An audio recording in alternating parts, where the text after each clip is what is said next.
I did a lot of career work with my clients, both at a beginner level, I would say, like really a beginner level, with people who had no employment whatsoever, no history of employment, who were undereducated and who lacked every skill you could possibly imagine. So these were people who were really in dire straits, up to people who were operating at the top of their profession, but who could still strategize forward. And so, for example, let's say you're at a dead end in your job. Okay, so I don't find my work meaningful. All right, so that's a problem statement. It's like, well, why not? I find the work I do repetitive and boring and without spirit. I have a bad relationship or a neutral relationship with my boss who doesn't know who I am. I have problems with coworkers. All of that needs to be differentiated, right, and analyzed in detail. So we might say, for example, let's say you believe that you're undervalued at work, and maybe you are.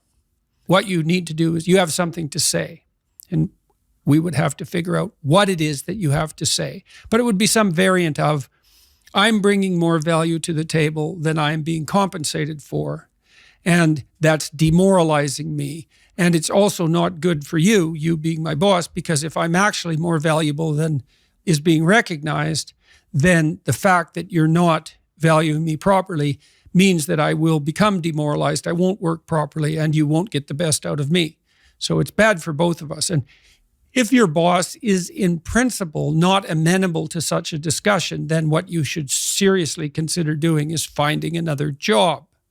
Okay, so let's say we're going to set you up for this. Okay, this isn't like next week's enterprise, man. This is your life. So the first thing I would ask is, well, do you have your resume or CV in order? Well, I haven't typed it up for 3 years.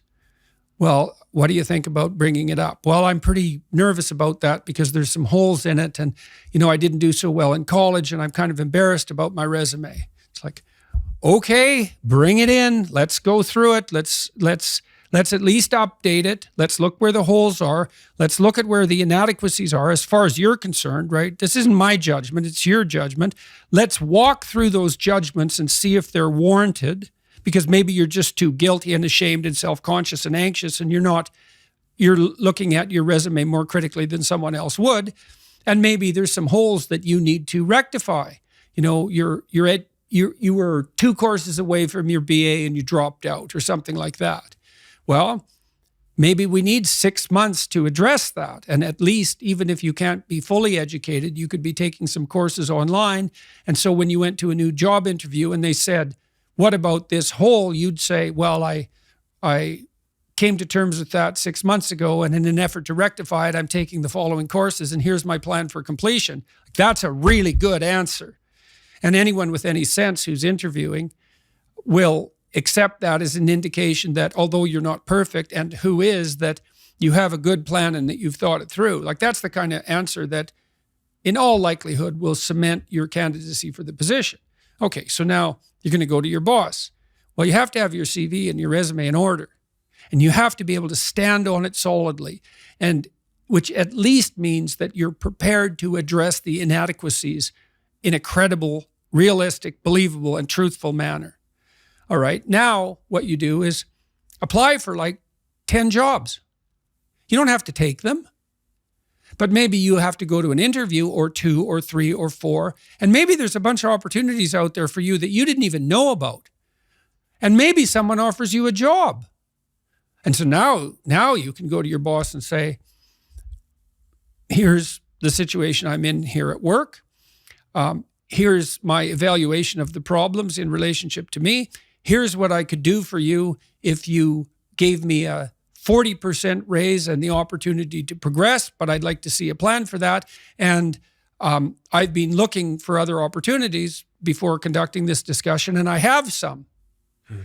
Well, then, if your boss treats you with contempt at that point and doesn't listen, then perhaps he or she is a little more narcissistic than might be optimal, and it's time to find a new job. But this isn't something you do trivially. And so when you're doubtful, say you're trapped, you ask yourself, well, why am I trapped? And that's a hard question, right? Because some of it's your own inadequacy, a lot of it. And all of the part of it that you can deal with is your own inadequacy.